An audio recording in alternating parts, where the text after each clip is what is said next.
welcome everybody to this episode of Strong Perspective Podcast.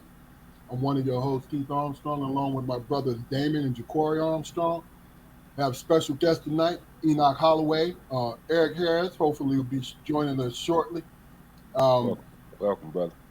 the other brother, Delphine Crawford, he turned 50, so he's starting to be sickly, so he won't make it tonight. So Damn.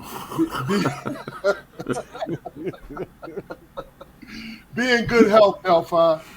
But Speedy recovery, brother. yes, sir. Yes, sir. How you doing today, Ja'Cory? I'm good, man. I'm good, but you got one coming, right, Shorty? Okay. All right. All right, Damon, how you doing today? I brought my gaudy ass finger, man. It wasn't cool, bro. So I had to. I'm all right, bro. Is it the trigger finger? No, it's the middle finger. All right. Okay, so you can't flick people off like you want to. What you saying? No, I can't grab nobody's collar like I want to. Talk about Enoch, how are you today, son? Come here, nigga. Hey man, beautiful day in the neighborhood. I put on a collared shirt for y'all and everything. This is what I'm talking about. Yeah, we appreciate that, brother. Looking fit. That's what I'm talking about. You know what I mean? You represent yourself today, bro. That's all right. Yes, sir. Hey, look.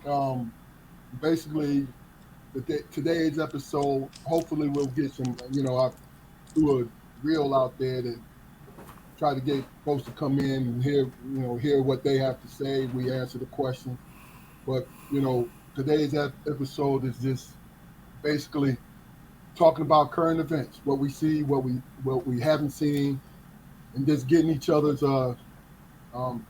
opinions about it. I know Mr. Holloway will give us a good showing, just like you two brothers. I know you always do. Let me do some housekeeping before we go on. This is Strong Perspective Podcast, and we go live every Friday at 7:30 p.m. on Facebook and YouTube. After we're done with the episode, we download the episode to YouTube. So if you missed the live, then you can go check us out there. I ask you, when you go to our YouTube channel to watch the episode, go ahead and take a couple seconds and subscribe for us. No obligation. We ain't taking a penny a month from you. Just to subscribe for us, build our clientele up so we can reach other people. That's what we do. Our basic premise here is to have conversations with everyday people. And when I say everyday people, it's not a minimizing them, because social media, our lives are so sensationalized that we think the truth comes from celebrities or famous people. And then we realize that no, what drives and moves us as a community, as a country, is everyday people's opinions. And so what we do here is we promote conversation. Right? That's what we do. It's very rare, and we do it purposely. It's very rare that we have an adversarial conversation during these episodes. And what I mean by adversarial is trying to prove somebody wrong. Because the goal is really and truly is to express how you feel, how you see things. And it may not coincide with the people that you're dealing with, right? But the fact is, everybody's heard you, and you heard them, and it's done respectfully. Okay? I think today, what I want to start with, I'm gonna pull this up, and then just really to really get into the meat of things is, and we'll start with you, Enoch. If you were a billionaire, Would you pay $250,000 to go down in a submarine to go see the Titanic? You want this conversation to last, correct? Um, because I'm giving you my answer. This conversation is going Okay. to be over. Go, hold on. So Hold on. wait a minute. If I was a billionaire, would I pay Yes. 250 grand to go see the Titanic in some bootleg submarine? No. I mean, what else I need to say right now? Okay. That's true. So, is it because of how you think, or is it because you're not a billionaire, or is it because you're black?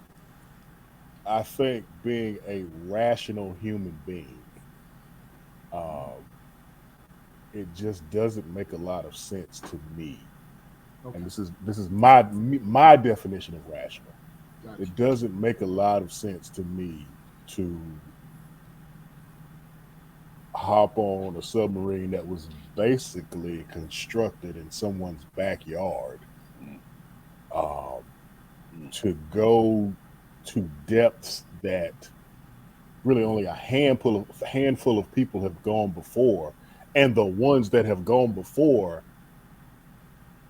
took lots of time and had lots of resources and just bigger brains than I could possibly imagine constructing their vehicle to get down there, as opposed to this recreational folly that we That's a key experienced point right there, bro. last week or week before last. Which one was it? Yeah. Okay. mm. I like That, that. hey, you hit that. That was a key point right there. You hit it right on the head, man. Mhm. Damon. My thing is this, man. Well, hold on. If you were a billionaire, If I would was a you billionaire, spend? there were Hold on. plenty of things. I'm sorry, I man. I want. apologize. I'm gonna ask each. I'm gonna ask each of you guys the actual question because if they're entertaining enough, this is going to be shown in all my all of my social media spots. So, Damon, if you were a billionaire, would you spend $250,000 to go down to go see the Titanic? Absolutely not. I can't even conceive that thought of that, man. Because if I had that type of money, there are avenues and accesses based on the money that I have that I can do that can change things for real. You can't change the dead. The Titanic is the dead, bro. That's what it is. Yeah. That's a graveyard, man. You want to go visit a graveyard? There's plenty of people that's on ground, on earth, terra firma, that's done things in life, man, that made differences, that changed it. Unfortunately, the Titanic went down with the band playing and all that stuff, man. That's just a tragedy, man. Why revisit a tragedy when there's people that's buried on earth, terra firma, that made changes in the world? I'm saying that gave you the initiative to understand what their motivation was. The Titanic was just a people trying to get from one continent to another. It's people that was buried though who explore life. You know what I'm saying? Tragic, bad, good, or whatever. They explored life and they paid a price for that. So for me, I simply can't understand going to visit a graveyard, phantoms, under the ocean.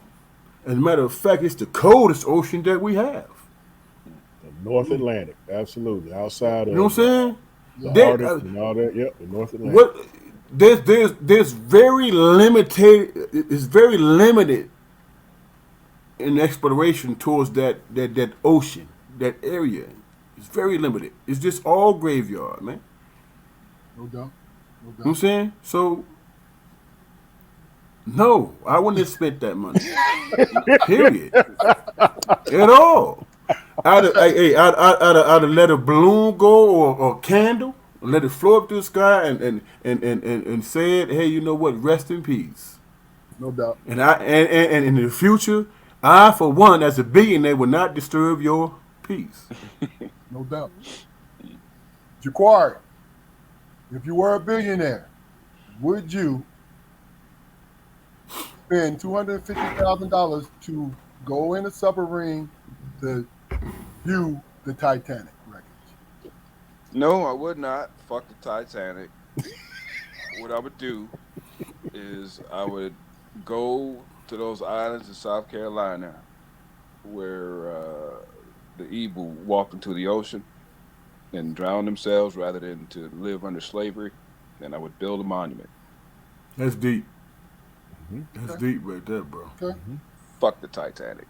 Mm-hmm. Absolutely. I ain't even watched the goddamn movie. Me neither.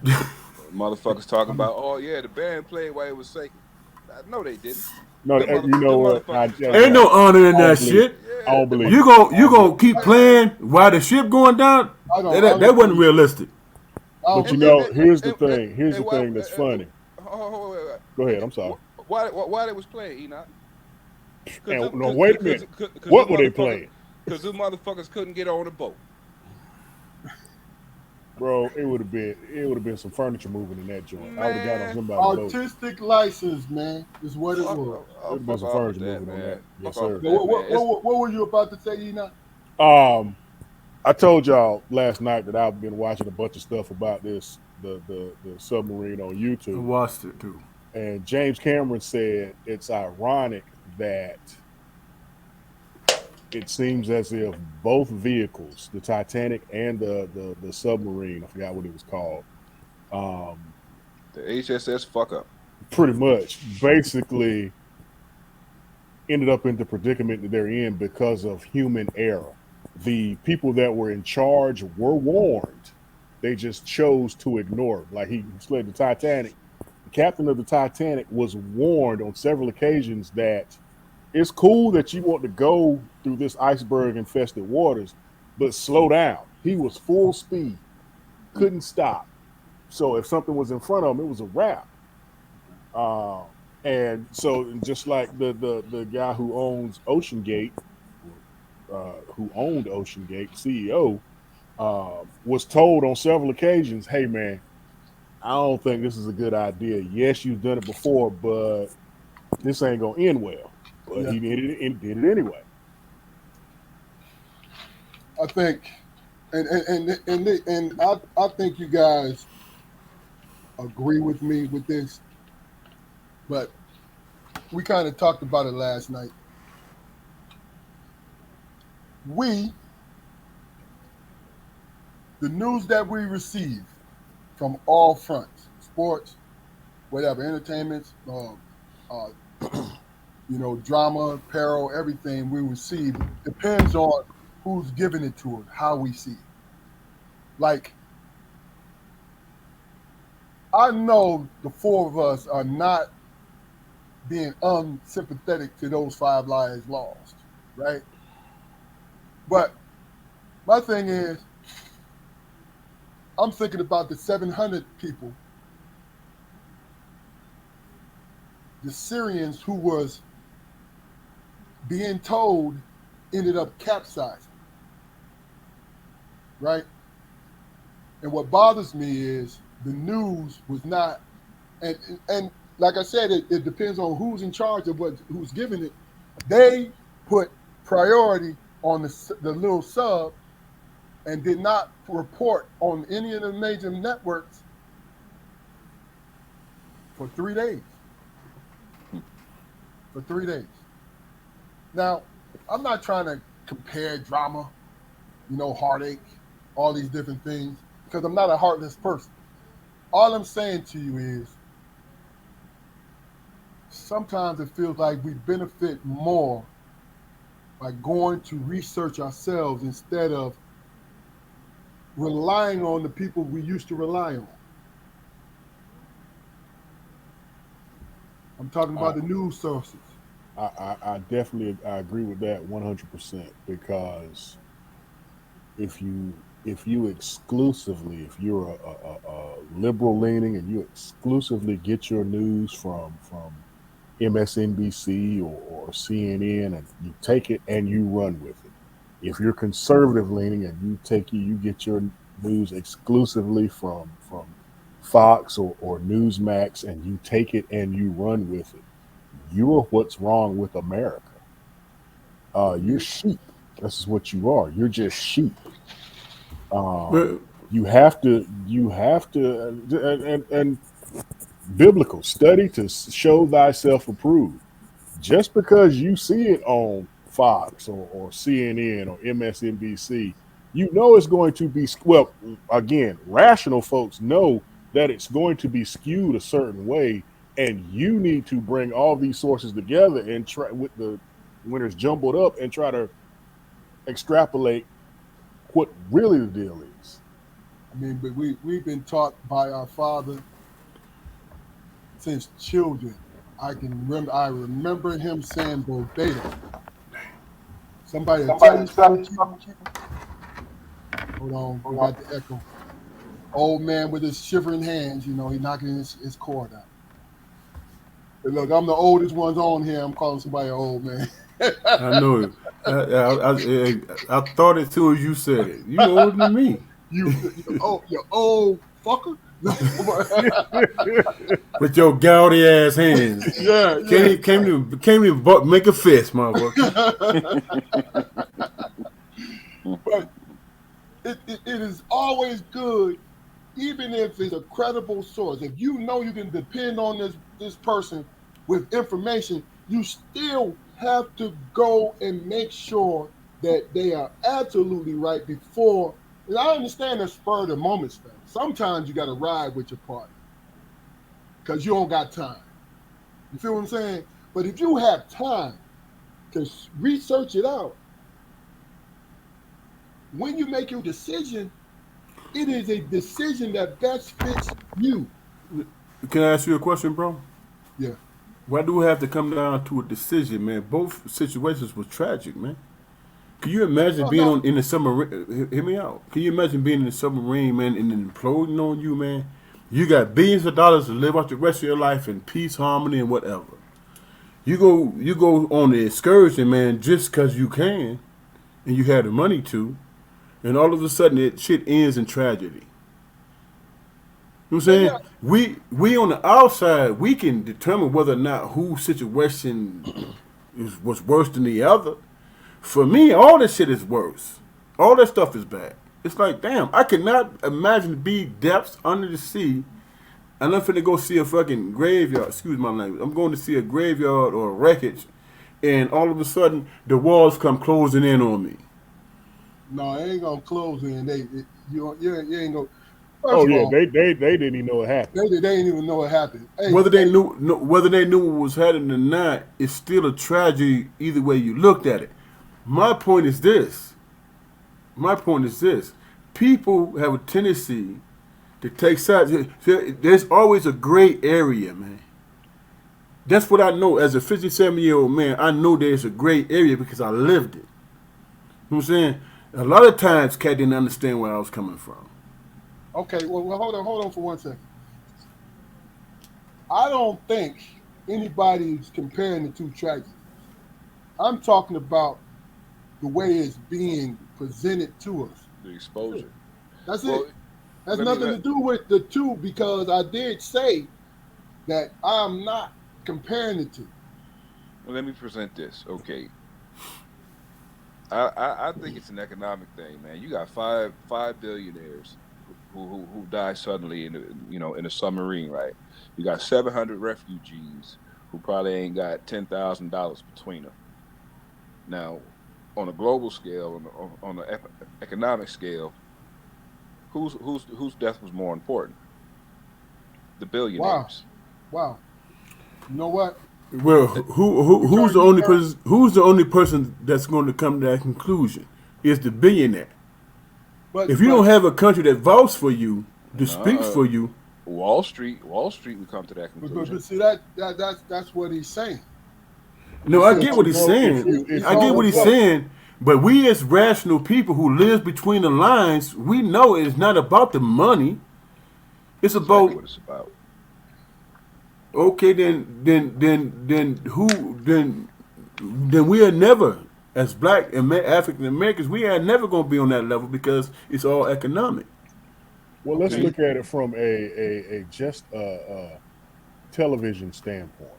We're talking about news agencies, whether it be local, whether it be national, or world, or whatever it may be. In the grand scheme of things, they're in it to get eyes on their product. They're in it to get viewers. That's why they're there.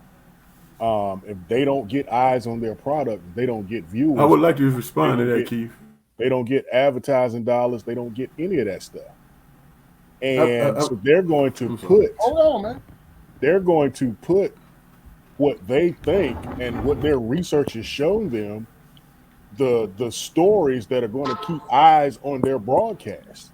And clearly the eyes were for a week at least were on this bootleg submarine built in the backyard as opposed to the 700 refugees because that's what studies have shown. Stuff like that is what the masses rather see. They don't want to see the destitute being even more destitute. They couldn't care less about that.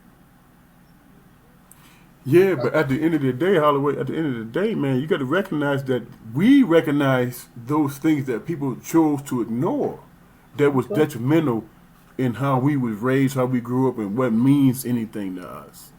So we're not connected to the propaganda shit because that's exactly what it is.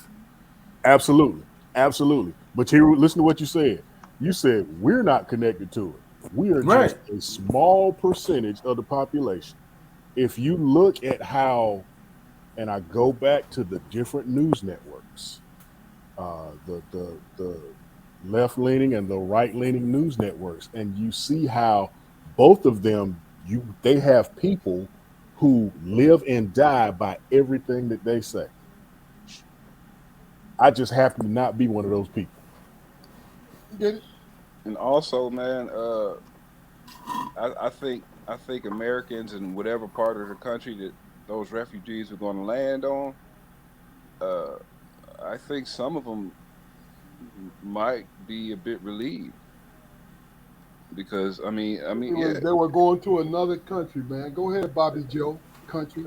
We But good, man. I'm saying though, I mean, if they were, you know, there's an immigration issue in this country. There's not. Look, But see, here's the thing, man. Those was it And I'm not.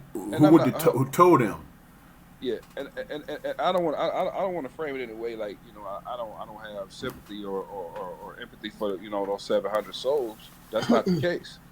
I'm just saying. I mean, the reason why it wasn't, and this is strictly my opinion. The reason why it wasn't as popular a story is because 700 burdens compared to five paycheck signers was the heavier loss. Can I ask you a question? And then I'll be silent. hey, Is look, it is it is it okay? I mean, do we fault America for you know what I'm saying being that focused and interested on those individuals in that submarine as opposed to the Lebanese country in terms of their refugees moving away? You know what I'm saying? The squeaky wheel get oil, man. You know what I'm saying? If that country didn't say anything about it, you know what I'm saying? Because as I know it, how in terms of how I read it, the other country came and was trying to tow them, and they told them the wrong way, and the shit capsized. You know what I'm saying? Who was standing in for those people who got treated that way? Hey, we gonna tow you in here any old kind of way. If you survive, you survive. If you don't, you don't. It's not an international thing because nobody cares about you anyway. Because you a stepchild. Because you a refugee. And that's where you have to begin, man. yeah. That's where you have to begin. You have to begin from that standpoint where people give a shit about you and your life. Okay, now 700 people, women, men, women, and children. I mean, somebody has to speak on their behalf, man. They have to. okay, but here's what I think is just happening with us right now. We're all on different levels, but we're in the same hemisphere with it. Enoch and Jaqari, you're speaking on because there's four billionaires in that place inside that submarine. That it may be an economic impact. So that might be the reason why we get more from them news wise than that tragic situation. And really and truly, what I did was I asked you guys' opinion about exactly how you viewed it. Well, you said economic impact. What do Hold you mean on, by hold that? on. Hey, look, hold on. We got to move to something else, man, because really and truly, just like I said, we're in the same hemisphere. You think differently because you're coming from a human point of view. You're on that level. You're thinking about those people. You're thinking about the lives lost. Aren't we all? Allow me to, Yeah, expound on it, bro. If no, you want to we're move not gonna. on, just say, hey, we're gonna move on. We're gonna move on. I just told you that 2 minutes ago. We're gonna Okay, move but on. but what I'm saying is, I'm looking for answers, man. I need my answer, my question answered. Is my point because I thought deep about it. I Okay, don't know if you say you're looking for answers. I don't know if this question can be answered. it I mean, can't be. we can all From sit my here and give perspective, it our can though. opinion. I mean, we can all sit here and give our opinion, but an actual answer that will appease you, I don't know if that can be attainable right now, just because of the variables. Because of the variables. You look at the economic variables. You look at the humanistic variables. You look at all the variables involved. It all depends on you internally, how you think and what's important to you. I mean, that's the only way I can speak though. Well, true, Holloway. absolutely true, And true, that's That's the only way I exactly can what. speak. true. But see, here's the thing. What I was trying to say to you, brother, is this: you got the opportunity to say it, but then you wanted us to answer something that you can only see yourself. We have our Okay, own opinion about it. so I was trying to express myself. And that's what you did. And we were trying to move on to something else. Brothers, the horse is dead. It's been dead for the last 10 minutes, man. Oh, There it is. I mean, because, this platform is what we do. We all get to express ourselves, but we move on to each subject. Move on. All right, let's do that. So, all four of us, we're parents. Enoch and myself have a son still in high school. Jaqari and Damon, you raise your children, and they're grown. But what I want to do is, and this is what we're reaching for, is I want you to give me your definition of fatherhood. What your idea of it is. And if you have anything that you can improve on yourself as a father. But before we answer, Jaqari is your segment, and then we'll go to that question afterwards. Okay, there. Uncle Spo says very shortly, very sweetly, man. I've recently, and I may have talked about it before, man. I recently, started a self assessment of myself, man. And I'm trying to be as honest as I possibly can. You know, I've always been a person who suffered from the rough edges, and I spent the majority of my life trying to knock them off. We're America's new team. You know what they say though, boys. When you're coming. uh, when was the last time, honestly, and not that I'm looking for answers from you gentlemen, but when was the last time you really sat down and asked yourself some hard questions, man, and tried to come up with the answers? Why do I do this, or why do I respond to situations that I perceive as aggression, with aggression when I know, just throughout life experience, man, I know how to, address certain things, and all parties involved walk away unscathed. Why do I make the decision to bump heads with this person when I know it's not going to benefit either one of us? The questions like that, man, I have to ask myself, man, and I'm at 50 years old, I'm starting to realize that you will never stop asking yourself those questions, man. Those kind of questions. Self development, man, is something that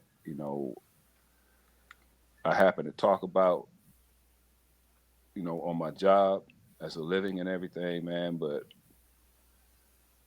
some things, man, I'm not practicing what I'm preaching. And that's also the older that I get, that's becoming more and more important to me, man. Being a man who I verbalize myself to be. If I could ever get my physical self to match my imaginary self, man, it shit. The world would be my oyster, man. And I believe I can say that about all of us. You know, Self actualization, man. That's what I'm about. Because even though life is good, man, it seems like it's a rut, and I need a change, and ain't nobody gonna change it for me. So that's what I'm on now. Everybody, let's get on this ride, man. Think about something for yourself that you want to change, and then take the steps to change it, and let me know what your results are. That's what Uncle Spo said.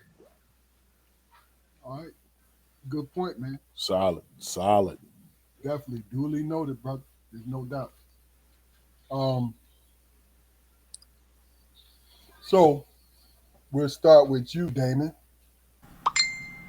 Your idea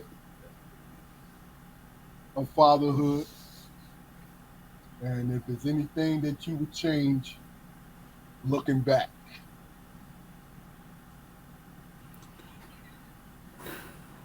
There's nothing I would change, man. Fatherhood for me, man, is to get my kids to understand that who they are in their life matters, man. They fit. You know what I'm saying? Whether I agree with it or not. Whatever they're comfortable with, whatever they're determined to be, that's what it's gonna be, man. I can't contradict that because we good. I just went out. Can No, you I hear hear me? I you. can't. You good? Hear you? I can't contradict what my son feel passionate about. He's speaking his mind. He telling me what he feel. Now I might feel different. I might take a different approach, but that's what he's taking a stand on. We have in our society, man, we have this understanding that if we make a mistake, that's the end of us, man. If we make a mistake and we get a head bump, that's just the beginning, man. And we figured it out. We figure it out from that point. That's what it is. You know what I'm saying? And then you stand on, as a man, you stand on your self determination. Because if somebody's fighting against you, you're gonna push back just to be right. If they're telling you something that's real, then you're gonna recognize the fact that you're wrong, and you're gonna be like, okay, that's somebody I can kick it with. That's somebody I can talk to. You know what I'm saying? Not totally giving in to them, but making me realize that what, I might not have all the answers, but at the end of the day, I'm gonna be me when I determine who I'm gonna be, pass or fail. I'm gonna be me. You know, Everybody else around me in the circumference, they might not agree, but I'll die on that hill if I feel this way in my heart and my soul, and I pray to my God. You know what I'm saying? Hey, tell me if I'm wrong, but this is what I'm standing on. Everybody So, got opinions, man. so you're Everybody saying got that. opinions and all that. Go ahead. So you're saying, as far as fatherhood, you wouldn't change a thing, As and your far as idea, far as and far and, as and your fatherhood, idea of it is, what is your idea of fatherhood? my idea of fatherhood is, man, figure out what your purpose is, man. Okay. I might not agree or understand where you're coming from, but that's not my. I ain't Jesus. You know what I'm saying? I can't figure that out with you. I just have to come to an understanding of what you're standing on. And as a father, when it comes to your son or your daughter, man, you appreciate that they standing on something. Okay. That they are actually making a decision about their own personal life. You know what I'm saying? And nobody knows that, what that entails. Yeah. Let me Yeah. jump in real quick. Damon, I'm co-signing with that because um y'all know I teach abuser treatment groups, anger management groups, male, female, co-ed. I teach all that, self-help, all that stuff. And the one thing that I tell them is that they matter. Their opinion matters. Their feelings matter. Their voices matter. But I don't just tell that to the folks in my group. I tell that to my children. It's maybe once every 2 or 3 weeks. I got two boys, 21 and 16. I send them a text message on our little group text. Your voice matters. Your opinion matters. Your feelings matter. You matter. And the last thing I say is question authority. Um, to go out in this world and think that your voice doesn't matter, and think that your opinion doesn't matter, and think that your feelings don't matter, you're you're rudderless. You're a ship without a sail. Um, you're liable to go whichever way because you can't stay on that path because you don't know what path to be on. Um, and like Damon said, as a dad, I have to impress upon them the fact that regardless of what the situation is, damn it, you matter. And also, like Damon said, whatever they choose to do, whatever type of acumen they show, and whatever activity that they do, I ain't got to agree with it, but I'm gonna rock with them because of who they are. Because of who they are. If my son come to me and say, "I want to be the first person to own a McDonald's on Mars," damn it, who we need to talk to? Elon Musk. Who we need to talk to? Right. Oh yeah. It's very limited to who to talk to. You Right. have to be Who we need to imaginative, talk to? man. Who we need to talk to? You know. So it's as a dad, I have to express upon them the fact that they matter, but also I'm big on questioning authority. I'm big because I don't care who that authority is. That authority could be me. I don't care. Question it. Just because I say it don't mean it's right. And we are of a certain age where we were brought up, and at some levels we were taught that if an adult says something, they're right. You don't question them because you assume that they have your best interest at heart. Maybe at some point years ago that was the case, but that ain't the case now.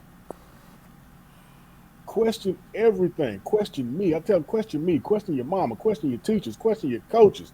Question your granddaddy. Question whoever. Because how else will they feel their voice matters if they don't question the people who they care about the most and who care about them the most? If they're not comfortable questioning me, how do I expect them to go out and question their coaches, their teachers, uh, their future employers. How do I expect them to do that if they can't question me? Absolutely. That's a hell of a point. Quar, if My what Go is ahead. your idea of fatherhood, and if there's anything you would change, what would it be? Well, my idea. Well, in the years that my daughter's been out of the house, man, my idea of fatherhood has changed like tenfold, man. You know, because a lot of the times, uh, all I could see is the mistakes, and there were definitely, a lot more better times than there were bad times. You know, don't get me wrong, and we didn't bump heads a lot, but she was her own little person,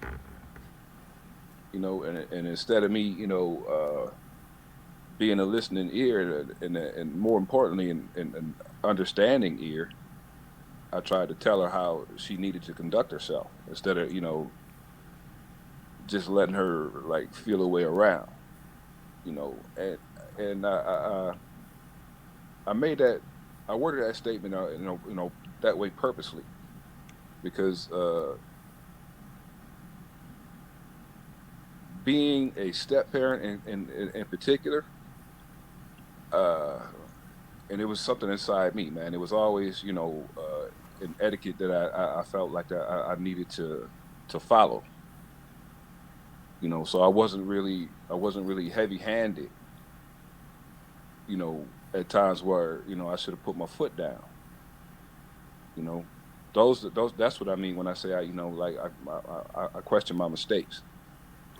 And that experience, man. I take to my job now because I'm like de facto parent. Now to young men. Mentoring young men, doing things along the same lines as you.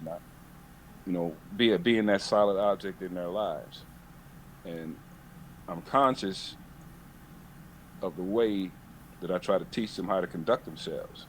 Because that's basically what it is. We're here to teach these puppies how to be big dogs.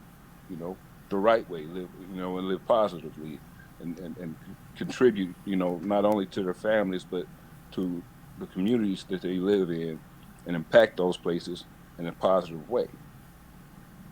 So that listening ear I spoke of, I use it now. I hold back my judgments until I hear the whole story, and you know I deliver I deliver my judgments truthfully. Not that ever lied to my daughter, but like I said, I always just figured that being a step parent, that there was a natural etiquette that I had to recognize, and it was a mistake. It was a mistake, because in the years that I felt like parenting was a job, you know, we lost a lot of opportunities, to bond as father and daughter. You know what I mean? That's one of the most important relationships a young girl can have in her life is a father daughter relationship. You know, and the way that you Yeah. treat their mama. That's I mean it is, and I honestly admit that uh, I dropped the ball on a lot of those occasions. So just being present, man, being attentive and asking questions, and not necessarily giving solutions, but asking questions, man, to kind of guide them in that direction. You know, not a particular direction that I want them to go, but the the to the three street intersection where they have options. You know, but that's So you yeah, was that's you was humble, bro. was very humble, man. Very humble, Wow. very humble. Well, this is one of the questions. Hey, that Usually was deep, answer. bro. I usually answer one or two questions. The episode that I'll only do this one because fatherhood has always been important to me. I think it's because I always had an example of someone who I saw with great strength and also showed me his flaws. through conversation, and to this day I appreciate that because how I handle fatherhood, my idea of fatherhood is to be the rock, even in torrential rains, hurricanes, being the steady rock, unmoving if possible. Is it unrealistic to think that way? Probably so, but this is how I think because I always want to have all the energy for my sons. I always want to have all the energy for my grandkids. If I am present, if I am alive, I need them to know that they can come to me, period. And when it comes to relationships, when they're young, I am the teacher, the disciplinarian, the decision maker. And once they reach a certain age, a certain way of how they feel, then I become the advisor. It's what I've done with my oldest son. It's what I'm gonna do with my youngest son. I see myself as flawed because I personally understand who I am as a person, and it took me years to understand who I am. So when I'm steadfast in thinking, when you hear me say something, I put a lot of thought into it. When you hear me say something about me, and that's what I teach my sons. Start with loving yourself. I'm not talking about in that selfish way where you want to take from everybody else and make you feel good. I'm talking about to be able to look in that mirror and see the one person you want to be with for the rest of your life. You have to actually see that. And the way to see that is to say it.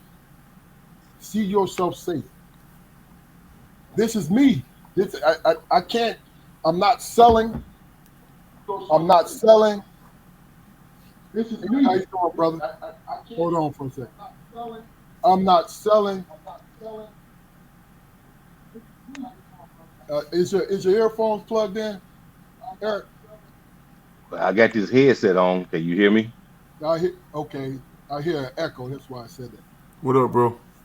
Well, What's let me going on, turn brother? this. Let me turn my TV down so I can't hear y'all on there. Oh, that's what you look at. You want to watch yourself. You want to watch yourself on TV. I get you, dog. I didn't, bro. But look, what I'm saying to you is, we're talking about Eric. What we're talking about is, and you'll go after me. What is your idea? What is your idea of fatherhood? And if there's anything you can change, uh, what would it be? So basically, like I said, is all those things, man. And there's a lot. So you could tell that I think about this stuff. I thought about this as a child because I looked up to my father in all his flaws, but all his greatness. His greatness quadrupled any flaws he ever had. Did I want to be like him? No. You know what I wanted to be? I wanted to be somebody who could stand beside him. I wanted to become somebody that I knew that he would respect.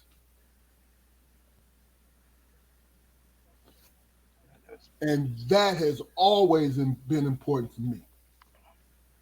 When it comes to my sons, I emphasize to them,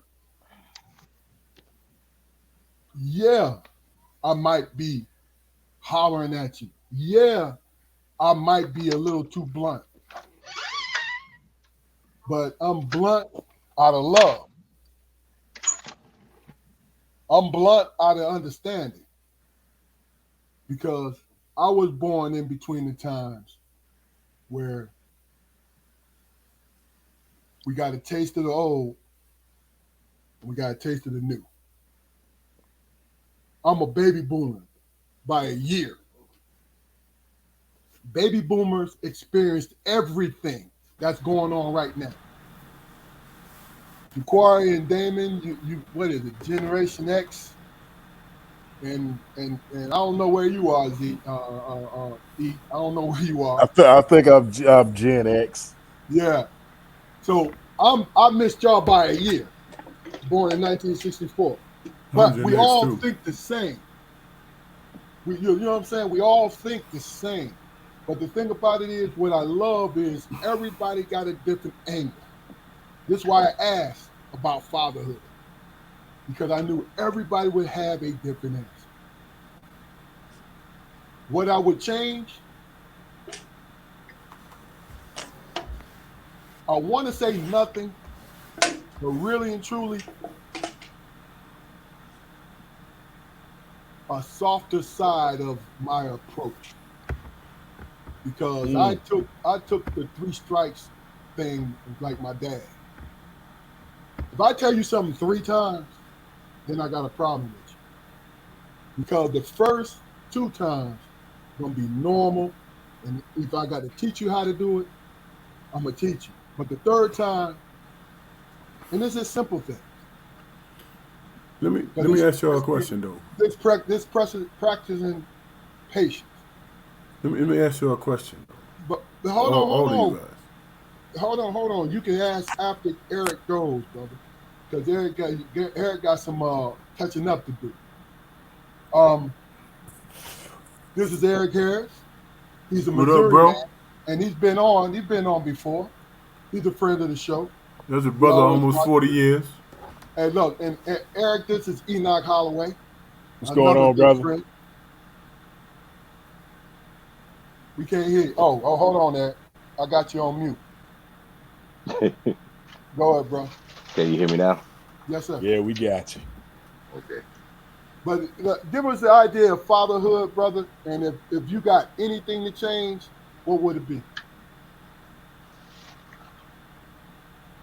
The only thing I don't think I have anything to change, but I think fatherhood is it's not being a friend.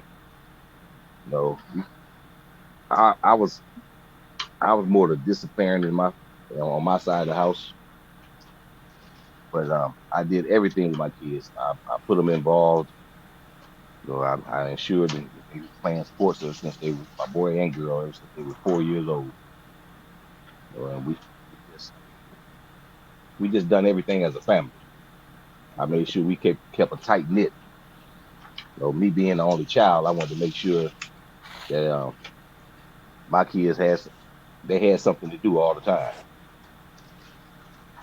Um, I think I probably was a little harder at times than I should have been, but I wouldn't change it because it turned out good.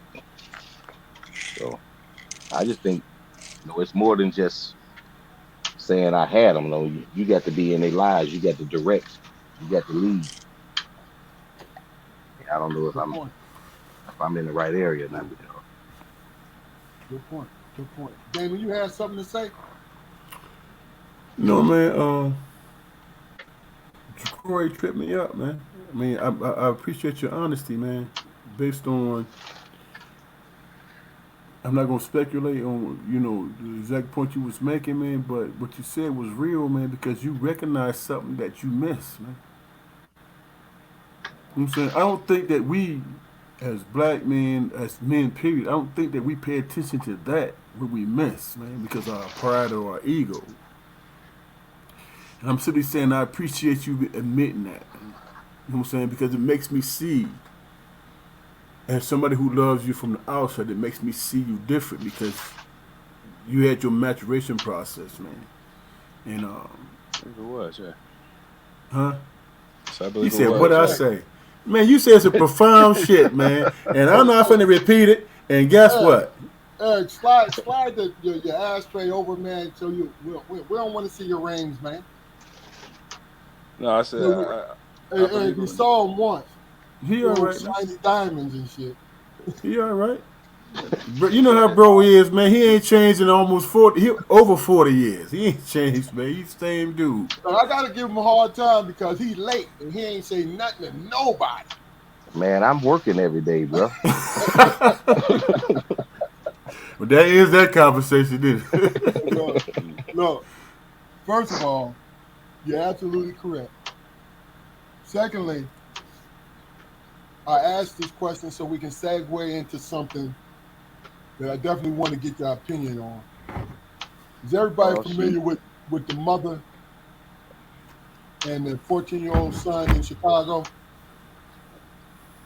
Everybody familiar with it? Yep. Hmm. Okay, well let me just put it, just put it paraphrase it real quick. A mother and a son went to a restaurant, ordered some food. Son was in the car, and mother getting in an argument with a guy, you know, and this is where the video starts up. He's arguing with this older woman. She's standing in line, and he told her, told the told the woman that don't say no more on my mother, my grandma, I forget what it was. I'm gonna knock you out. And she said something else, and then the man hit her as hard as he could, and he hit her twice. But in the meantime, the woman had been texting her son who was sitting in the car, told her there was some problems in there, and to come in, and I believe she might have, I'm speculating on this, might have told him to bring the gun. And as soon as the man hit his mother, and matter of fact, after the second time he hit her, the young man shot her. And I'm gonna stop right there. I'm about to die. I want you guys to I want you guys to give me your opinions about it.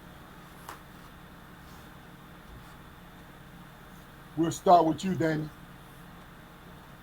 Man, Nice, you already nice. know what you No, no, you no, already no. know what my opinion is, man. Well, this is why I'm asking you. Get nice and I'm neat not going. and move I'm on. not going. What'd you say? Give us your opinion, man, and move on. You don't want to. I know you understand. We understand. But I want you to let the audience know. What I'm saying is, man, me as a man who was raised by my mother, man, I'm not gonna let nobody step to her verbally, man. He punched my mom. Come on, dude, that shit goes without saying, man. I'm gonna do that and accept the consequences, bro. I mean, that's just what it is. That's what I feel in. That's exactly what I feel in my heart, man. You feel what I'm saying? I'm not thinking about the law. Somebody punched my mom in the face the way it sounded off like it did. Dude, you done. Okay. That's a wrap. Okay. I'm not gonna argue. You know what I'm saying? I'm not gonna run from the situation because in my heart I can explain it. This is why I did what I did because that's my mama. Okay. So you go from there. Eric, Yep. what about you, sir? What's your opinion about it? Well, from what I heard about it, it was on the third hit when he came in. I'm trying to figure out why the young man. Now she was inside already getting towed up. He walked to the door in a hoodie already on his head, pulled out a gun out the hoodie, shot old boy. Now, from what the news was, from what I report I got, homeboy tried to get out the store, the food joint they was in, and then he went out, and the mama told him to continue to shoot. I think it was a setup. What Why do you think now? it's a setup, Eric? You going to get a fast food restaurant and get some hamburgers. A 14-year-old boy, you outside waiting on your mama. Then all of a sudden you come in, you already got a gun with you. She ain't went to the door and said nothing to you. She in there getting her head busted. So No, no, no. So let me get this straight. You think it was a hit team? I think they Assassin? already I think they already knew they was gonna have some issues with homeboy and he was gonna be at that place and they came in for him. Now, granted, now when we was 14 or when I was 14 years old, he'd have got these hands. No, we ain't had no guns. And we wouldn't have been no talking. We'd have went straight to that behind. and it was just me and Mama and him both. We'd have been in this. We'd have been going at it. Okay. Yeah, Now but you saw that saw the other brother run out the damn store and shit after he hit her the first time. Yeah. Why but they standing? that It, brother it, should have it, stepped. He should have it, stepped to him. it was too old, man. I seen it in his face. He was too old. Man, He Yeah, was he not. was. Yeah, Yeah, yeah, he was not going. He didn't want none of them problems. But yeah. man, look, Eric, you know he had a razor on him, man, or a hey, stiletto. hey, look. That ain't my mama. You know, but Man, Eric, just first of all, what she ended up, she texted her son to come in But because see, I didn't. she was having a problem. Now this is Uh-huh. this let you know. She texted her Okay. son since she was having a problem with it. You see what I'm saying? So But that's see, I why didn't he get was none of at the that. doorway. He was at the doorway. All right, Yeah. See, I yeah, go ahead, Jay. what do you guys say? Go ahead, Eric. no. I said I didn't get none of that. No. When you sent it to me, I went on YouTube and everything and tried to get all the different pieces of it to find out since we just got in town. But I still think If you had a pistol and you was 14, Man, would Egg you would have shot would the you have shit out that shot him? Would you motherfucker. have he shot him? he wouldn't have made it out the stove. All right. Egg would have shot his ass. Okay, we're gonna move on because I want I everybody know to that for a answer. fact. I want everybody to answer because I'm gonna bring the other piece in it and then see if it changes your opinion. So, Jaquar, Well, two things, man. Number one, old or not, dude should have stepped up. He should have stepped up. I understand he, probably infirm, don't want no trouble or nothing like that. But imagine that he lives in that community and he bends in corners or whatever. So he know people. As a man, you want your environment to be safe. So you see things like that happen, you do the best you can to step in. He probably would have got whooped, but that young boy would still probably be alive. And number two, I don't know how old this guy was, but in my profession, I work with young men who display those same traits. You know, going back and forth with women like that, showing no respect, aggression, and ironically, man, I've done role plays just like that. What would you do if somebody hopped you in the line? What would you do? If you're standing in 7-Eleven at the register and somebody come up beefing, how would you handle it? You know, and some of the techniques that I teach, you know, uh, they're real life techniques. Don't get me wrong, and I would never tell a person to just stand by and be abused like that. But there's different ways that that situation could have been addressed, and everybody could have still been alive. okay, Enoch, What I say last night. You My said man you just shot my 100 man holes in that they motherfucker. said my man came in for a burger and left with the wings.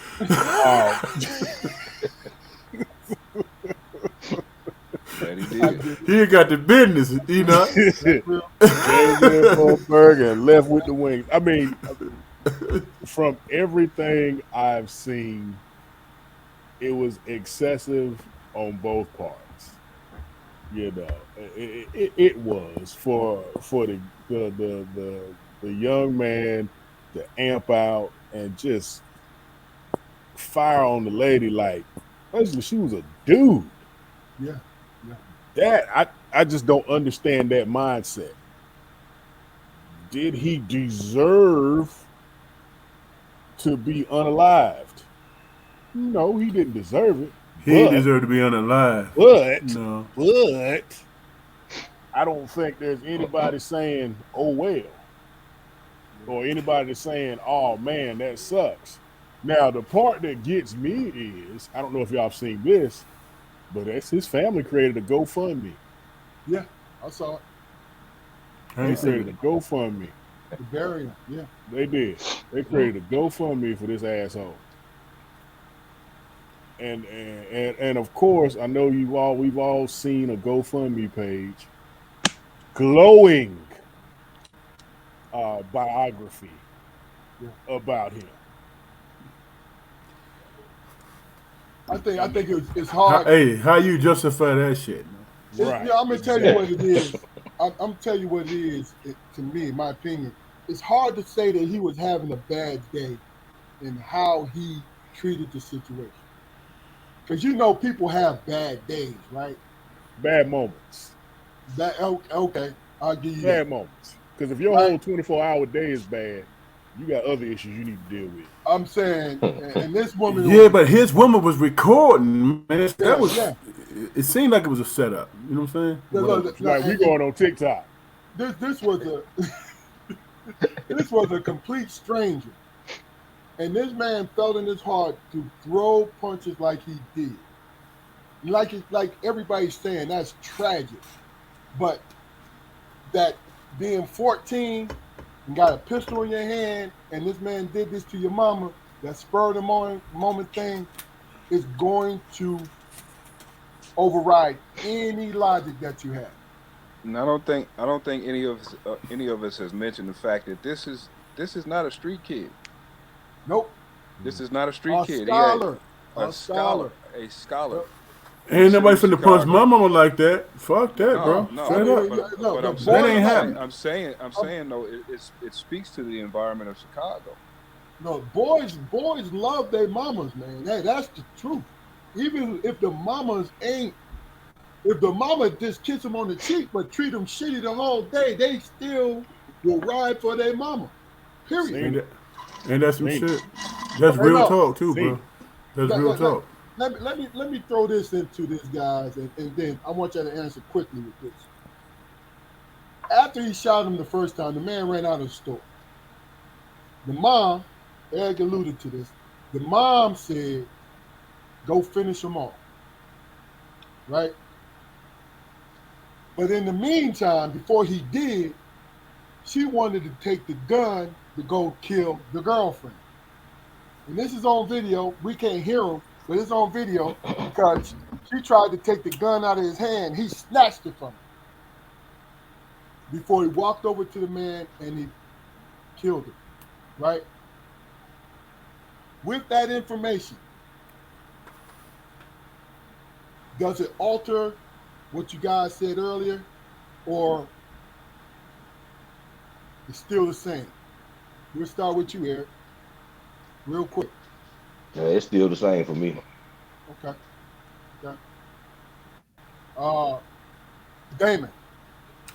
She got jeweled in her face, man, like a man. You know what I'm saying? She in her feelings, bro. You know, she ain't thinking rationally. Okay. She not doing that. You know what I'm saying? Okay. She want to kill everything. The quarter. He, the young boy, he was just using cowboy logic, man. I mean, Good. So his decision was made from rip then, huh? yeah. If I pop him, then the motherfucker gonna die. That's just what it is. Right. Sound like Big John. Enoch. Don't change it all. Okay. Not one bit. Now, Okay. like I said last night, it sucks for the 14-year-old because he's got to live with that for the duration of his life. Yep. Um, and I don't think that's anything you ever get over. And you might learn how to cope with it better as time progresses, but you never get over it. So, and that's the for me, that's the saddest part about the whole situation. He has going to have to carry that with him for the rest of his life. That's real. It's a That's real. fact, man, that once a person, I said yesterday, once a person decides to use violence, extreme violence to solve a problem, then that solution becomes a part of their psyche. If a Mm-hmm. child decides to use extreme violence as a solution to a problem, then that phenomenon is increased like fivefold. It's always the go-to. That's So, real. as far as counseling, as far as coping, it's going to be years before his head is right. Okay, so based on what you point that y'all making, man, how many scenarios as we as young men as it pertains to our mothers that we imagine, man, to protect our mothers? You know what I'm saying? Nobody's saying he did the wrong thing, man. I'm thinking about the aftermath, man. This kid is Okay, 14 years old. so what if he felt like he was righteous in that moment, If which he he felt like was? if he You know felt what like we he was righteous in that moment, then as I said before, extreme violence will always be a part of his solution solving skill set. Okay, here, so we now, can talk about extreme. We can use the definition of extreme violence, but isn't that our life as black men, man? We don't differentiate, man, what it is. It's just what it is. It's just so now, circumstantial, man. hold on, man. See, this is the thing about it is this. Don't Oh talk my like the God, police officer, man, like sheriff No, deputy, no, man. no, no. You no, Speaking reality. no. Hold on. I've known too many, and he not also too many men who had to and women who had to take somebody's life, grown men, in the line of duty, Hmm. and it changed them. Absolutely. It changed them. So what Jaquari is saying, and you and Jaquari are saying the same thing, then. Are But we? what he's saying, yes, because he's saying it'll change that child. it has changed him. I bet you. I guarantee you, it's It'll changed change him. Okay, him. so in what regard does it change him? That he did the right thing protecting his mother. It has nothing to do I'm not with doing questioning. the right thing, bro. I'm This is not. what I'm Nothing. saying to I'm you. not. Nothing. It has nothing to do with it. And by that, look at it from a law enforcement perspective, which Keith and I can. I mean, most of the folks we know that had to take somebody out did it legally under the auspices of the law of the state of North Carolina. Okay. But that still doesn't change the fact that as a human being, A you took the human being. life of another human being. Okay. Now, just to push back on what y'all saying, just hear me out. We are all black men in our 50s. All of us. Not We me. saw things. You know what I'm No, saying? no, he's not, God. But go ahead. Nope.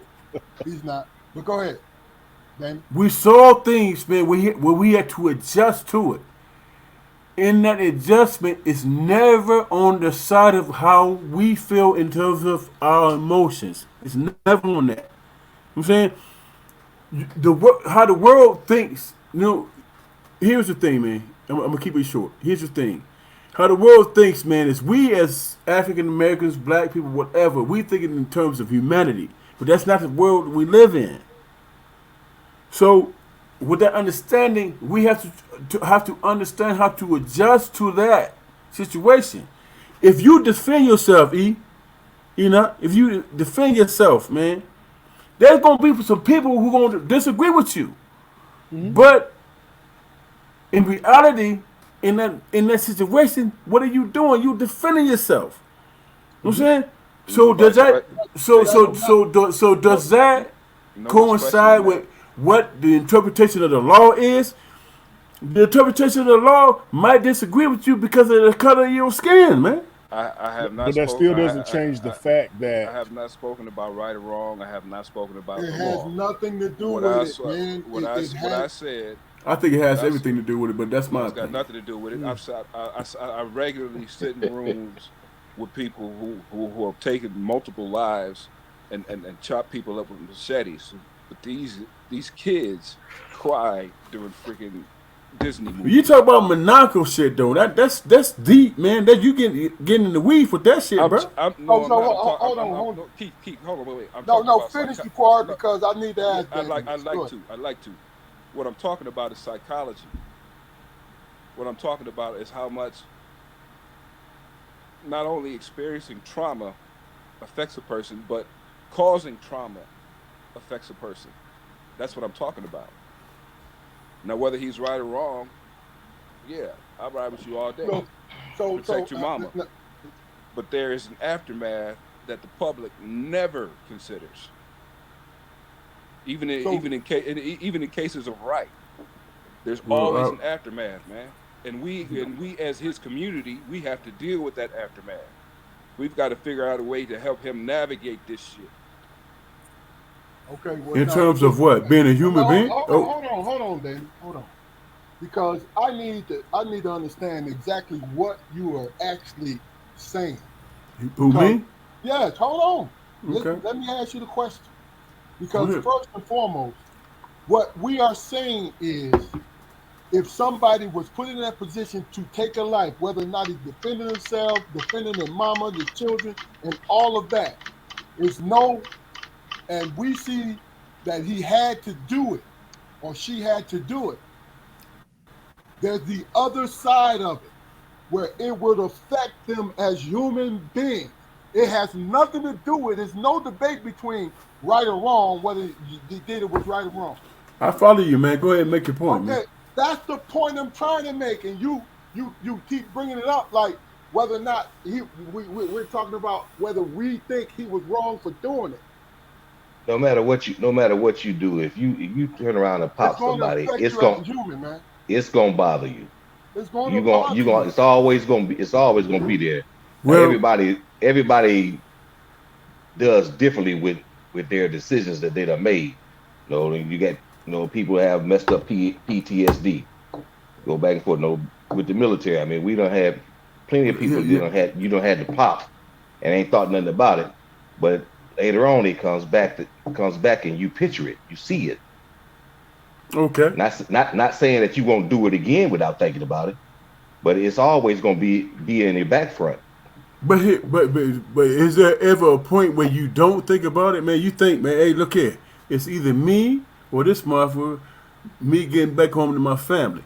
You weigh that stuff out all the time in the situations. You do that. You know what I'm saying? Okay. That's got nothing. Hold on. When That, You you that's said speak got about, we are that's all got nothing to do saying with my the point. same we are thing. not all saying the same thing, Keith. Yes, So don't because say that, man. no, That's first of got all, nothing you're to do with on my the point. other side, brother. We're talking Okay, about the so human. so so based on Hold because on. y'all keep cutting me off, what am I All right, saying, bro? we're good, we're No, good. don't say we're No, good. no, we're What gonna I'm move on. saying is We're gonna move on. Finish your point. based on We're you gonna move cutting on. me off, what am I saying personally? What do you think my point of view is? What I believe your point of view to be, Fluky, is his future his future mindset. Be damned, he did the right thing, and that's the end of it. But it's not the end of it. It's not the end of it. Okay. There's nothing worse. There's nothing worse than a killer who has nightmares, bro. Nothing worse.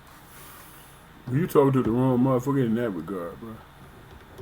Well, I mean, okay, you've worked with young offenders, Yeah. and I'm not taking that respect away from you. And you've had to sit in rooms with people who've done fucking vile things, man. But you know, and they know, Fluky, that they got to outdate. They're going home somewhere. I get you. I get what you're saying, bro. So what happens the I get next it. time? What happens the next time? And there will be a next time because that population, they they they they seek trouble. They If seek it. I walk up What to happens the next time the same scenario presents itself? Do we lose another innocent life? here it is, bro. And I'm just gonna keep it funky, man. If I walk up to the joint, man, and the motherfucker punch my mother in the face, and it sound like he punching a slab of raw meat, I'm getting at him, dog. You could talk about all this I fail humanitarian stuff and all that stuff. I fail to see I Me fail to see personally, in my heart, I'm getting at this dude, and I'm not gonna lose sleep over it, bro. I'm not. I fail to see where your point of contention with my point is. What do you mean? Not I don't even see it. close. What do you Not even mean? close. It's No. He pressed me. What do you mean, man? You fail hold to on, see No, what? hold on. No, no, Keith, we've hold been on, on man. this. You fail to see what, bro? Hold on, Damon. We have given you the opportunity, and you are not seeing the point. We're going to move on. Hey, Keith. Because, hey, look, bro, All right, man. you're Go ahead, not. man. Go ahead and handle your business, man. Look, first of all, you are getting your answer. You're getting people are answering you, and you're not accepting. Is what you're doing. Is that what you telling me, man? All right, that's exactly what I just told you. Um, Really? yeah, yeah. What we getting ready to move on to is the next question, and really and truly, it has a lot to do with the folks up here now. And when it comes down to it, when your parents taught you how to go out into this world and make your way through this world, because I want y'all to respond to this quote and then give me an opinion about it. And it's really based on what your parents, how your parents gave you advice, gave you direction to pull to walk towards to and work towards to in this world, right? And the quote is, and I know you've heard it in different forms, but it says you have to be twice as good as them to have half of what they got. And we'll start with you, Jaquari. What do you think about that? Well, I mean, it's useful, man. It's a useful quote. I mean, not only in regards to you know the majority, man. It's a standard of living. You know, work hard, having a reputation of being a hard worker. Is still a good thing. It's always going to be a good thing. You get on the job, man. You learn. Well, I get on the job, whatever job it may be, man, and yeah, I don't mind starting at the bottom because I'm not going to be there long. You know, uh, not only do I work my way up, man, but my standard is to to understand and know exactly what we're doing, what our purpose here is. Okay. So yeah, I respect that. In regards to, like I said, the majority, man. But that's just life. That's you apply that to everybody. So really and truly though, just as black men, that was probably one of the key things that was always said to us, you have to work it twice as hard. That's why I even bring it up. And now that you're in these day and time, can you compare where you grew up and where your children are right now? You understand what I'm saying? So Eric, what do you think about it? Well, first off, my parents never addressed it that way to me. My parents told me you got to have a job. You got to take care of yourself, but don't be no kiss ass for nobody.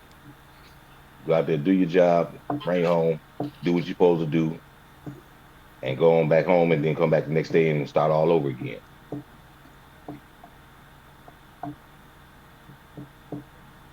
I got you. Enoch.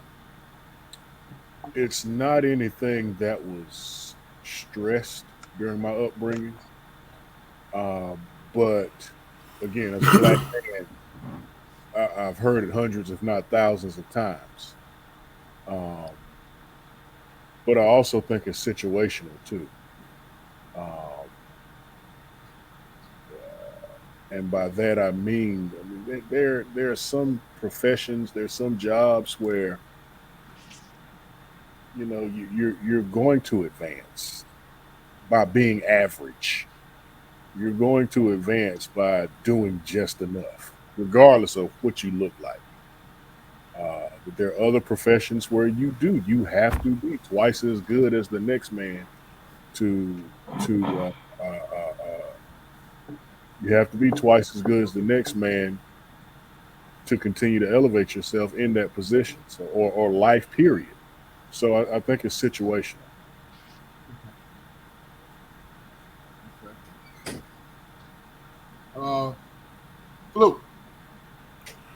Bottom line is this, man. Everybody got their own fucking opinion about shit, man, and they believe what they believe, and they stand on that shit, and they all fucked up and wrong about you personally about your shit. That's what it is. That's what it is. They gonna stand on that shit to be right, and don't even try to at least understand your point of view, because it don't matter. So don't tell me that I have to be understanding about anything. I just have to be who I am and speak my mind, and that's what it is. You can either accept it or not. But at the end of the day, that's what the hell it is. And you decide, man, who you trust. A stranger who has an opinion or somebody who's being truthful with you about how they feel. You decide. But at the end of the day, I'm not finna try to adjust my shit for you if you don't not hear what I'm saying. You make the argument, man, based on what you know about me, my personal self, what I chose to share with you. You make a decision, man, and then we'll move from there. And it's not complicated at all.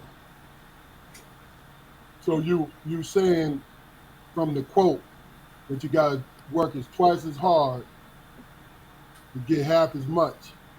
What I'm saying is that if you ask me a question and allow me to finish my point, and then you will understand where I'm coming from, and then me and you will have an understanding.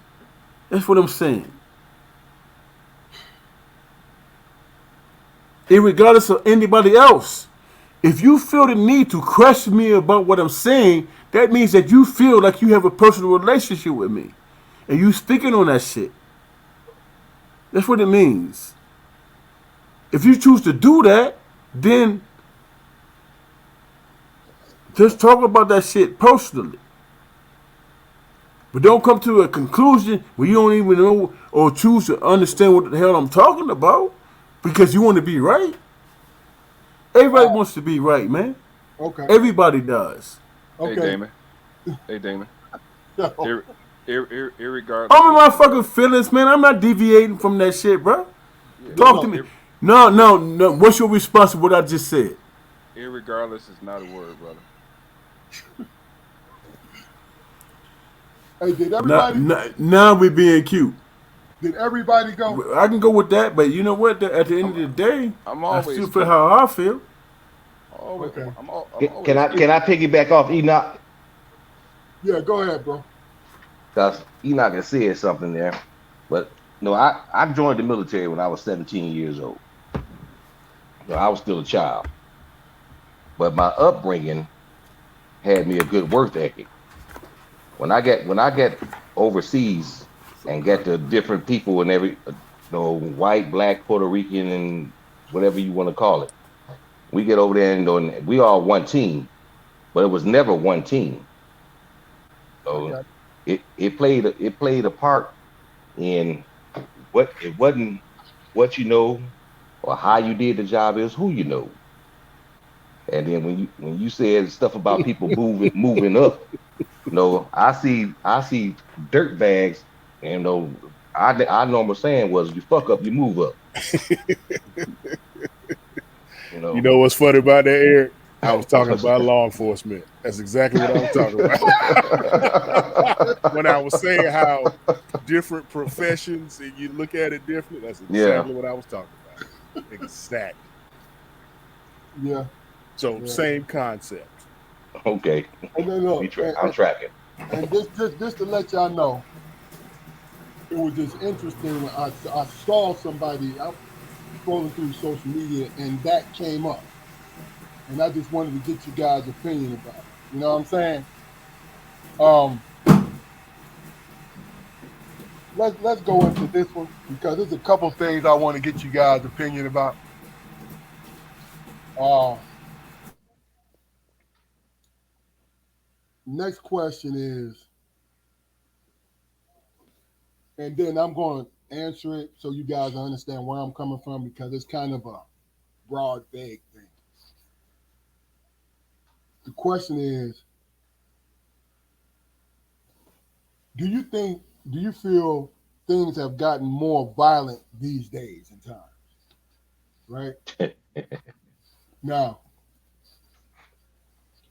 I would say I don't want to say no, but I would say it was about the same. And the reason why I say that is we have more access to information of what's going on in every neighborhood around us. And everything that's happening in the world is at our fingertips, right? I'm not minimizing the violence, so don't get me wrong. It has nothing to do with that. I'm saying that there's a couple things that play a part in just what I just mentioned. Is number one is we have more access to information of what's going on and who and what and when and how, right? Because they always sensationalize. When we was growing up, it was what, the evening news, the 6 o'clock news, right? And it was thrown at us, right? But my thing is this: at our ages, Enoch, I'm gonna throw this out there. You're younger than us, so I want to put you in a category as the old heads. But we have lived our lives long enough to realize what we have to lose. We have processed our 20s, our 30s, our 40s, and it came into us. And we've seen so many things, the ups and downs, the births, the deaths. And as seasoned people, as seasoned people, we see, we take it harder. We take it much harder because we understand the the uh, the gravity, the impact of somebody's life being taken. So my question, the answer to my question is, I believe it's the same because we got more information. We'll go to you, Eric. What do you think? Let me ask the question first. Do you feel that things have gotten more violent these days? I think it has, Okay. and I do agree with you on the more information portion. But now, though, kids have the mindset as they can shoot anybody. You know, when we came up, we wasn't messing with no gun. Ain't no kid finna pull up no gun. If we gonna fight, we gonna fight with our hands, or you might have a knife, might have a stick, or pick up a brick, bust somebody's head open. But other than that, nowadays, you tell a kid to pull their pants up, ain't no telling what you finna get back. Gotcha. Gotcha. Squad, Well, ask the question again. do you think that it has gotten more violent in these days and times? Yeah, yeah, it definitely has, man. I mean, uh, problem solving, man, has definitely, I believe, devolved over the last 10 years, man. I mean, the violence is become so many people's first option, man. That nobody's safe. No one's safe. But do you fix that violence with more violence, or do you do you teach young folks coping skills? I'm gonna ride with that to the day that I die, man. Doesn't matter where you grew up or what you seen when you grew up, man. If you're fortunate enough to pick up the tools to learn how to understand and navigate situations, man, you'll be all right. And secondly, man, we all know that the motherfucker who ain't got nothing to lose is the most dangerous person in the room, right? Now, in terms of these young people, you said it yourself, Keith. I mean, they haven't seen anything. They haven't worked for anything. So all they have is their childhood to look on. In a lot of situations, man, they're like, shit. Well, this is bad, and I can't really see myself, making it no better. So I'm gonna live in the situation. Okay. Video game. Enoch, do you think today's times have gotten more violent? Yes, but I think that the premise is exacerbated by the 24-hour news cycle. Um, yes, it has gotten more violent. Just like Eric made reference to a video game. Ain't no respawning um, in real life. But so yes, has it gotten more violent? Yes, but is it as violent as the 24 news cycle makes it out to be? I don't think so. Dana, do you think these days and times have gotten more violent?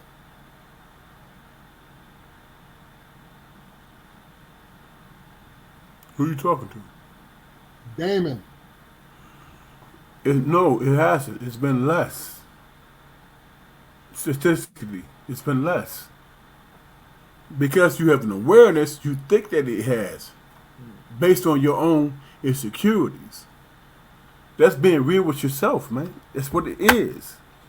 It's never about, man, what's happening in the world, bro. It's about your awareness and what makes you uncomfortable. And you make decisions and you do what you have to do based on that experience, bro. But no, it's less violent. But because you have an awareness of it, you feel in your experience that it's more. That's the reality of it, man. That's what it is. Now, that said, us who knows better, who's trying to do better, what we have to do is try to get other people that's younger than us to understand that you have to see beyond what the hell they doing. What the hell they doing? You have to see beyond that because it's all about what you can sensationalize, man. And as an individual, as an individual person, that seems more than what you can handle, man. But if you take the time to slow things down and say, "Hey, man, this is reality, and this has been happening since the fucking 50s.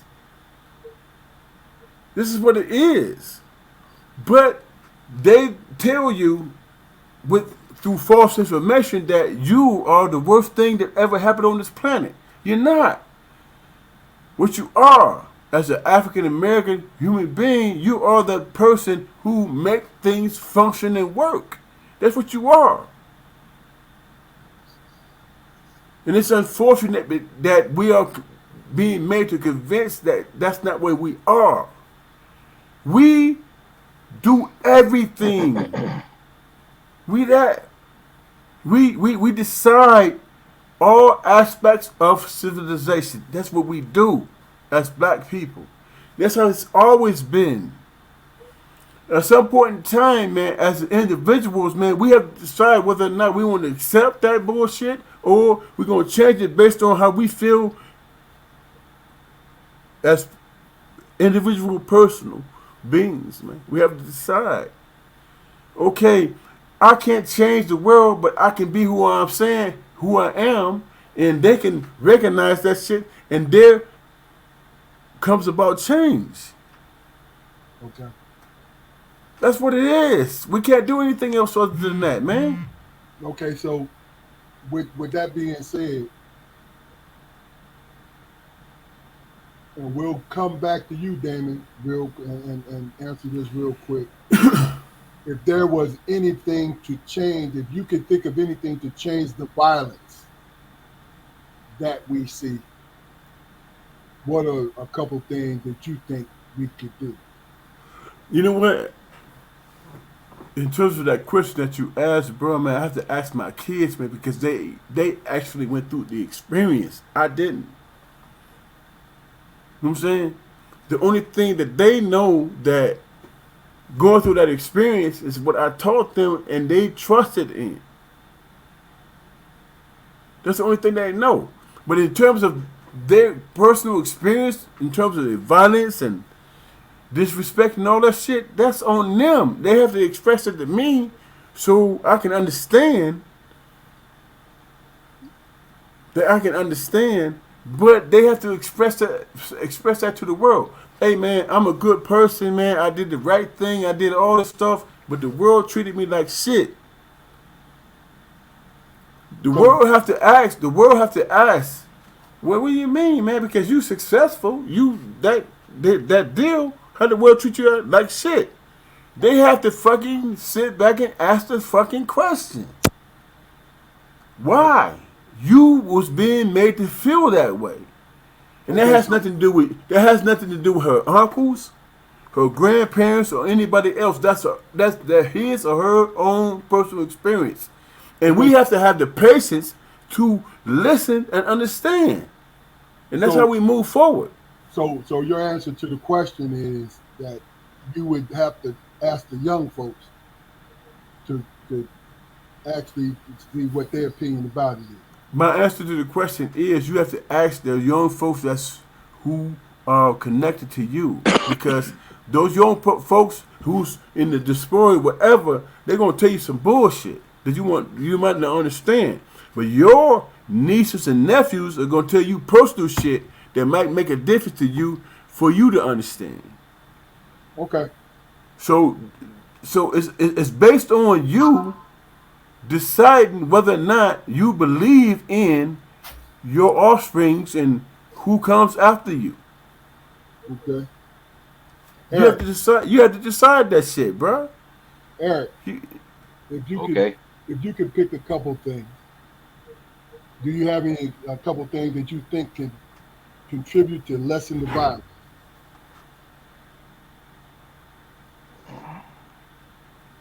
It's okay if I you don't, but well, I think we're gonna have to be parents. You got to be there in these children's lives and kids' lives. Evidently, they getting taught violence. You know, okay, violence just don't just come to you naturally. I mean, self defense comes naturally. Violence is something that's taught to you. good point. Good point. Okay. Enoch, is Uh, there anything that you can, couple things that you think of that could, you feel, this is just a personal belief, you feel could go in the way of solving this violence? the village. Okay. You think about how, and even me, how I was raised. There were not necessarily in my neighborhood, but fairly close to me. There was a village of people who looked out. There was a village of people who had my best interest at heart. There were surrogate big brothers, surrogate big sisters, surrogate parents who made sure I was not making stupid decisions and going left when I should be going right. And the village, the concept of the village is has been removed, and if somehow that could make a resurgence, I think we'd see a major difference in a lot of areas. Required, did you go? Nah. It's on you, man. Well, I can't think of a couple things, but one idea is, man, I would go to elementary schools in the community and pair each child up with a person in the old folks' home in the community and just let them spend time together. And have that older person become a sounding board and a an option for them to just go and unload on.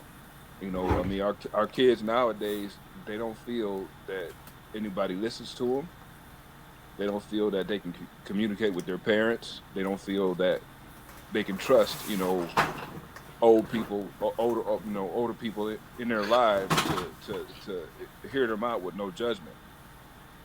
And that's the hardest part right there. Approaching these situations without any judgment.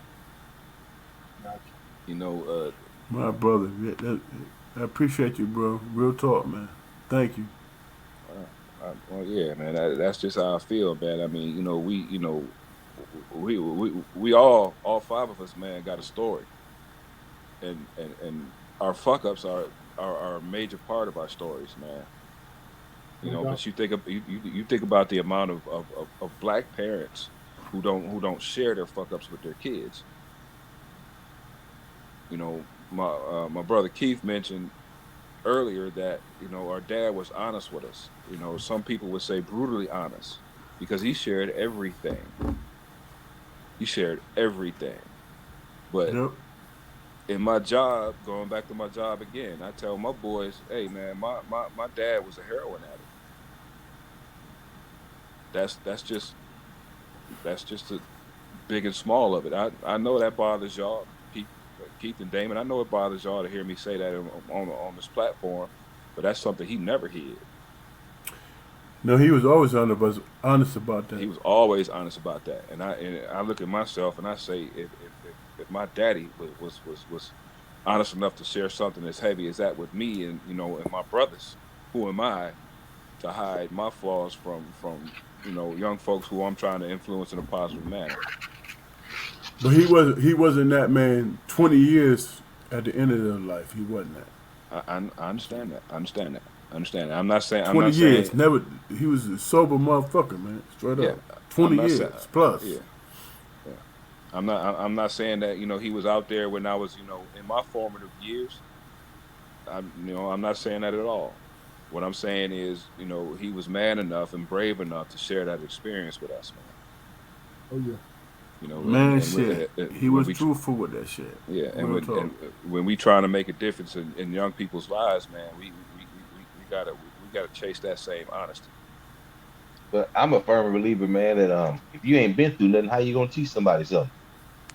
There you go. That's who Yeah. make You that's who can't deny that, bro. that's who make the best pastors, brother. I'm gonna be honest with You can't deny that. you. You Hell, you you right. best one. You right. Okay, I got the last question, and Damon, you're gonna be last, but guys, we're gonna close this off. I'm gonna give you a couple minutes to answer this shit, and then we're gonna take it on. How accountable do you think we as men, black men, should be in our community?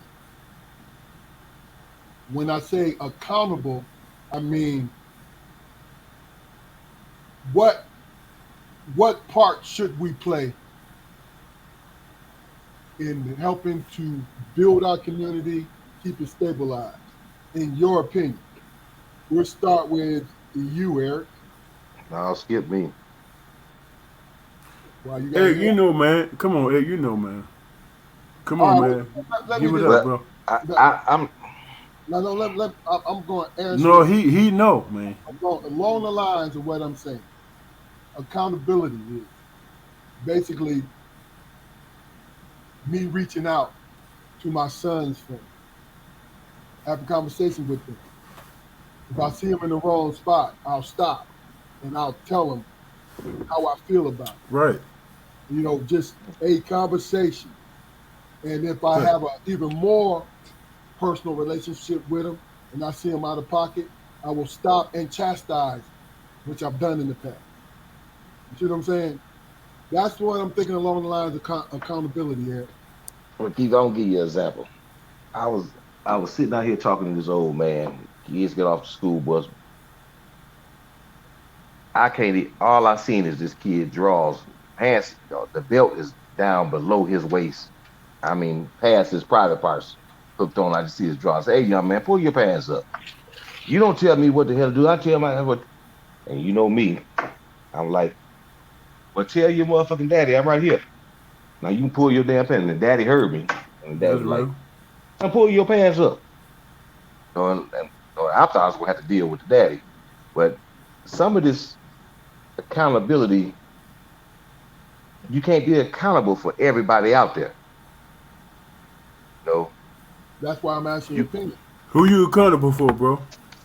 I'm accountable for mine and mine only. That's who I'm accountable for. And your brother I'm accountable. and your brothers too. Let me finish. Let me talk, man. I can talk for myself. Okay, okay. Step your game up, bro. Hey, yeah, hey, All hey, right. hey, bro, you gonna get your opportunity at the end, Key, Damon. stop, man. No, I'm fucking with my brother, I'm man. I'm just messing with it. He good, Keith. I no, already know what's up. I'm saying we working on fumes, man. You know what I'm saying? Yeah. I done had you on here for Now 2 hours, bro. So let's go. now now I Nah, I must. no I run a lawn. I'll run a lawn service after I work my regular job. And I usually get young heads. And they ain't the best, but they the best when they with me. Hmm. So they ain't gonna be tripping. They ain't gonna be wilding out and everything else when they with me because I give them the look my positiveness. Now what they do with it after they leave my direction, I have nothing to do with. But as long as they with me, I'm always feeding good. You know, we are brothers keepers all the time. But you can't keep who don't want to be kept. Got you. Makes sense. A good point. And then, like I said, I'm asking your opinion more than anything. Ain't no right or wrong to this thing. Enoch. Like Eric said, ultimately, the accountability, your accountability lies with you and yours, ultimately. But like I said earlier, if we adopted a village mentality again, then like you were saying, There's Keith, that. if you see your son's friends kind of out of pocket and hey boy, come here, let me rap you. There has to be more of that. So are we being accountable for them? No, we're not being accountable for them. But what we are doing is hopefully intervening before some situation goes awry. Got you. I got you. Jaquari. All right, I believe we absolutely have to be accountable, man. For ourselves. That's where it starts self accountability, man. I think the disconnect comes uh, when we try to articulate that to young folks. You know what I mean? We don't always word it the right way.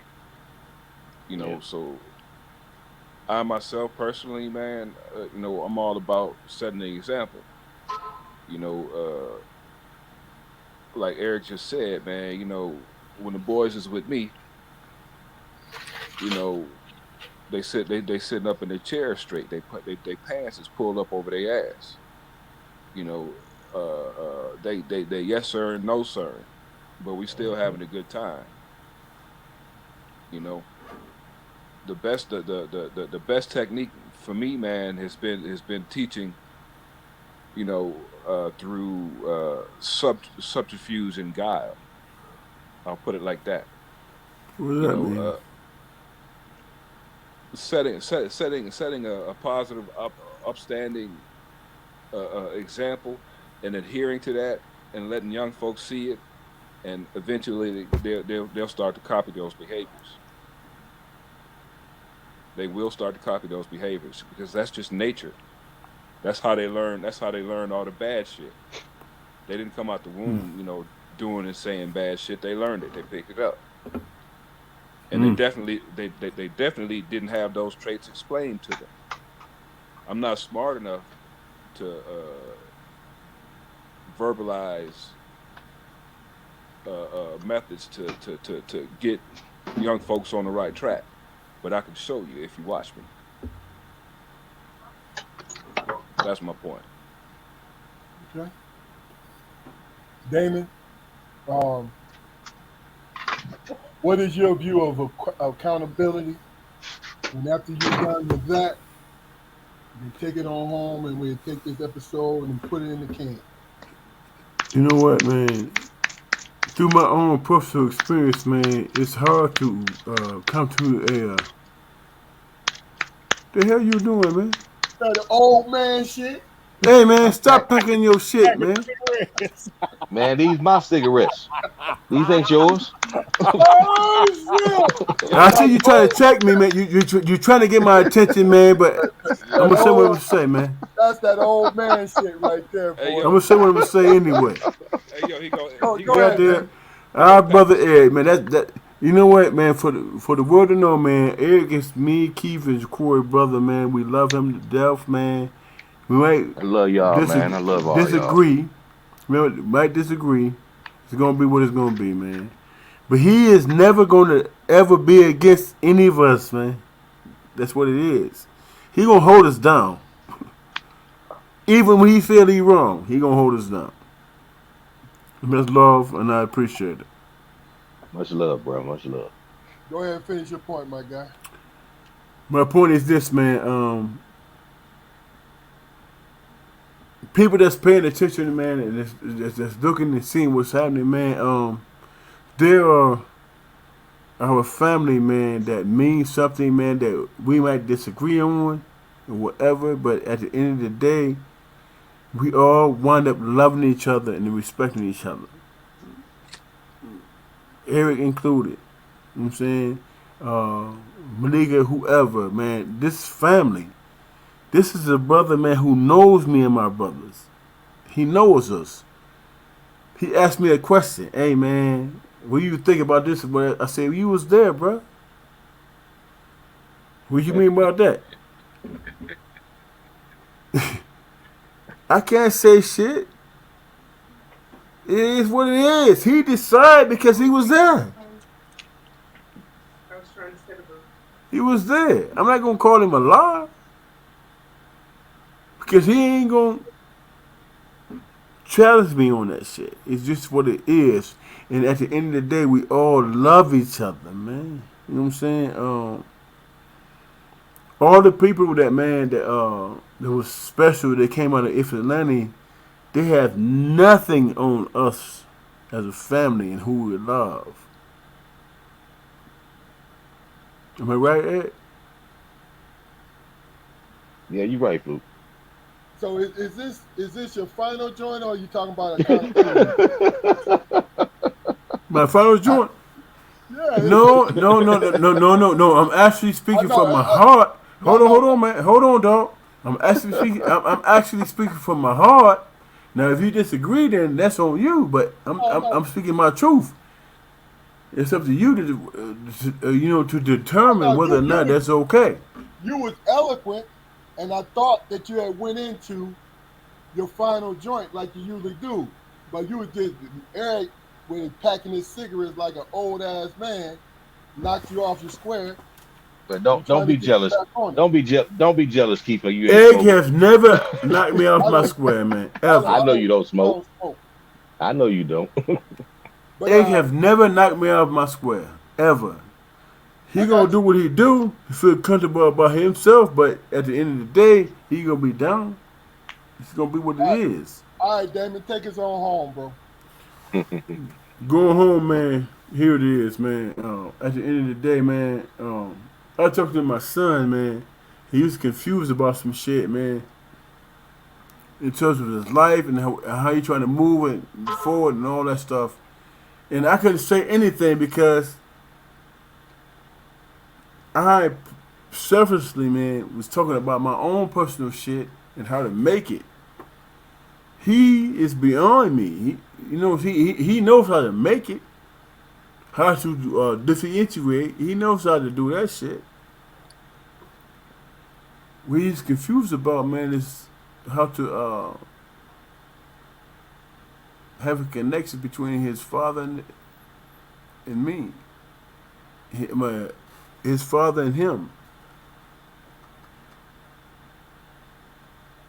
He's confused with that, man, because at the end of the day, man, we all can talk about what it is that we feel on the personal level, but at the end of the day, man, our sons, man, my nephew, your son Eric, this dude is in law enforcement. He that.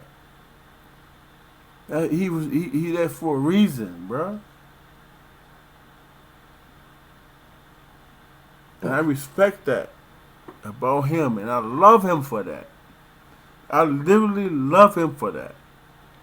Even though I don't understand because I don't know him, but when I get to know him, I think he would explain it to me. This is who I am. Me, all three of us can't lie to each other, bro. We can't. It's just what it is. Based on how we feel about each other, even though we don't agree. It's just what it is.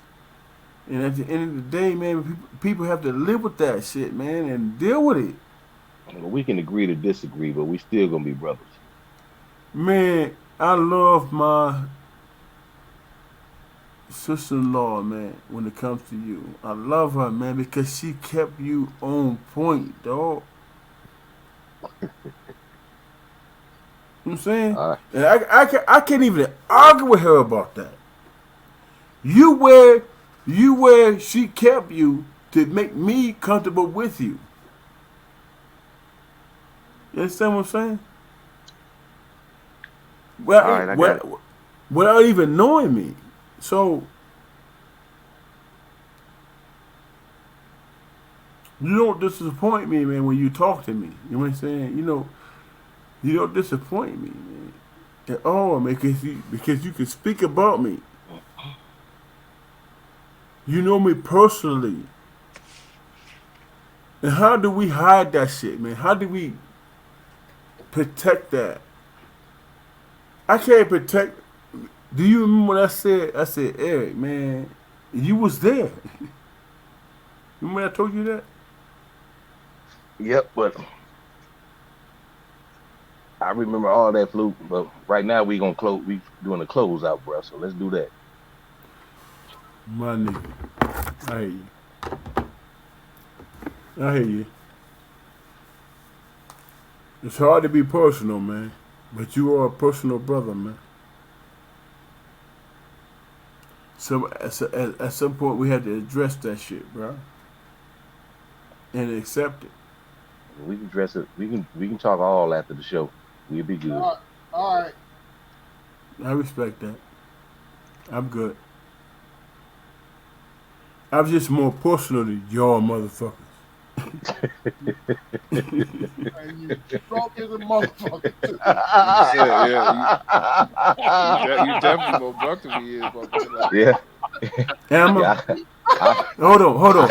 Ask me a question, man. Ask me a question. I gotta Ask play me a catch up. question. No. No, Eric, you gonna ask the relevant questions. But my brothers, here's the thing, man. Hear it out. I'm gonna leave it like this.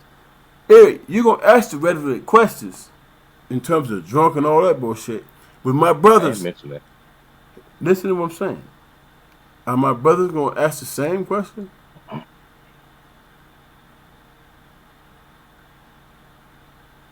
All right, listen. You ain't gonna press me, but they will. Look. We're gonna close this shit out right here. That shit deep.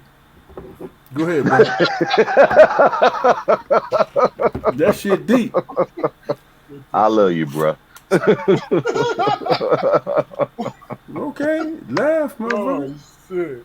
But at the end of the day, you see what I'm talking about. Listen. Especially after the night, bro, when you call me back. This has been a Strong Perspective podcast.